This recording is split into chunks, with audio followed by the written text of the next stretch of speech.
Okay guys, we've got loads going on in the community today. We've got a new major order and we've failed the previous one, and this one is going to be one of a more difficult venture, although by the looks of things we're still going to surpass it quite greatly. This one is going to be a funny one, and moving on from it, Sony is still trying to pull the wool over our eyes, and I don't feel comfortable about this. We're going to talk about it today, as well as probably the most wholesome thing I've seen all week over on the Reddit. We need to bring some more of these things back, so I thought that we'd do it from today. So let's take a look at exactly what we've got going on in the community. But before we do get into that, if you haven't already, make sure you smash in the beautiful blue thumbs up and subscribe with post notifications turned on. It'd be greatly appreciated. Hit a comment in the comment section and let me know your favorite stratagem to use at the moment. We all know that everybody on here has got one stratagem they take into every single mission. Let me know what yours is via the comment section and we can dive on into what we've got happening today. So starting off, we have got a new major order. We previously failed the major order where we had to overtake the planets over on the Terminus sector, and it states right here, we have failed to contain all of the outbreaks from the Meridian super colony. Terminus now infest more of our planets, spawning yet more agents of tyranny. Evacuation orders have been issued for all nearby planets. Civilians flee their homes with only their clothes and family flags. This is unlikely to be the last of these outbreaks, and they must contain until the Ministry of Science finds a way to combat the super colony. Until then, our citizens will live in constant jeopardy. And that is definitely our fault. We failed that one quite greatly. Although nonetheless, we've now got another major order that's come up into the midst, and this one is going to be somewhat of a harder version of what we've already succumbed, as this one is going to be on the automatons side. But it states right here, following the tragic, unavoidable loss of the MD-17 anti-tank mines on Chewie to the automatons and the civilians too, production began elsewhere immediately. However, output has been restricted due to the shortages of necessary metals. The automatons stole precious minerals from us and churned these stolen resources into new soldiers and war machines. We must recoup these losses. The Helldivers are ordered to conduct a forceful large-scale decommissioning of automatons' forces. The recovered scrap of dismantled bots will then be put towards the construction of the MD-17 anti-tank mines. So that's exactly how we're going to be obtaining that one.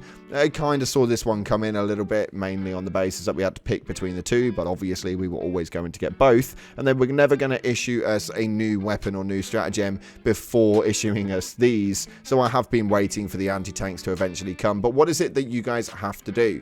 It's actually extremely simple. You need to go onto the automaton side and just start killing things. It states right here that decommission the targeted number of automatons to be melted down and reconstructed into a new stratagem, the MD-17 anti-tank mines.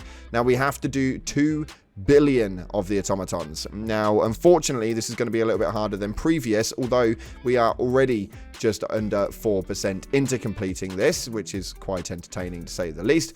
But the reason why it's going to be harder is because they've actually rejiggled around all of the numbers so that now the actual amount of kills that you obtain will collect through to this number. Eventually, this is going to happen. I reckon we can pull it off. But beforehand, we did have a bit of a bigger struggle with the actual number crunch. Main reason we had that was because they had it all wrong. Essentially, what it meant was all of the kills duplicated by the amount of people that were in the said squad. So if there was 4 of you, you were getting through those numbers a hell of a lot quicker. So much so that we apparently take out 2 billion terminids in the space of about 12 hours. This, unfortunately, is not going to happen this time round, and we are going to need more of those 5 days to be able to issue this, but we currently have 4 days and 18 hours remaining on this major order. So head on over to the automaton side and start killing those bots now. We need to spill some oil to be able to pull this one off.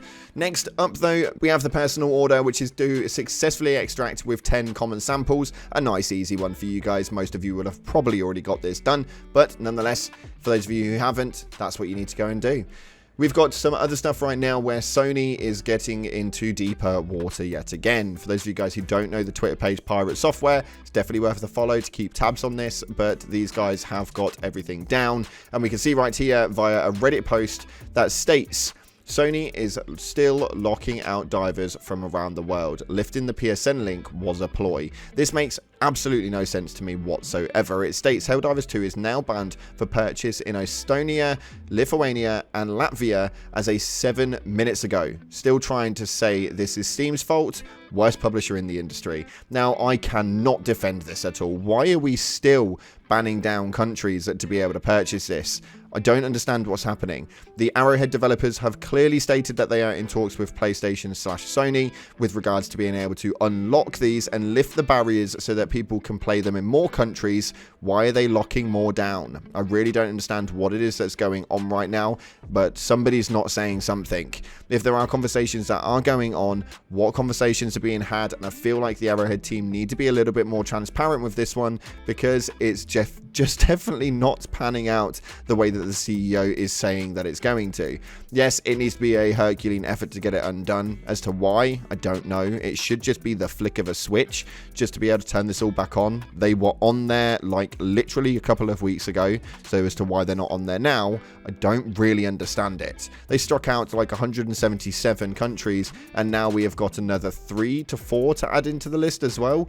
This makes absolutely no sense. Did you just like the round number of 180, Sony? Come on, this isn't okay. Anywho, moving on to the next piece, we have got this right here, which was an outright lie coming from Alexis, and this was a bit of a dodgy one, but it says, good war bond, no bad weapons, everything S tier. Now, I don't know if this was meant to be a bit of a joke or on a basis, but this war bond is enjoyable, and I do like it. I do enjoy it. Don't get this one twisted. I really, really like the pummeler, and I really, really like the incendiary impact grenades, as long as they don't touch them, but I'm not 100% confident that they won't.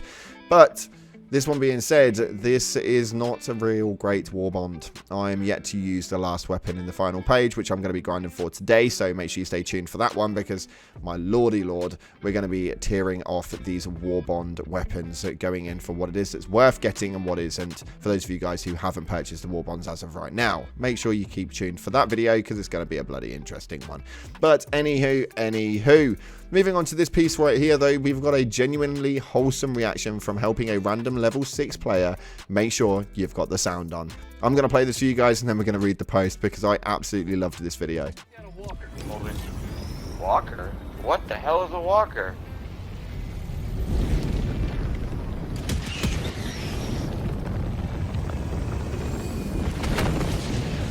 What the fuck? It's a T-100 from the Star Wars movie. Whatever the fuck those are called. T-walkers. Get on in, dude.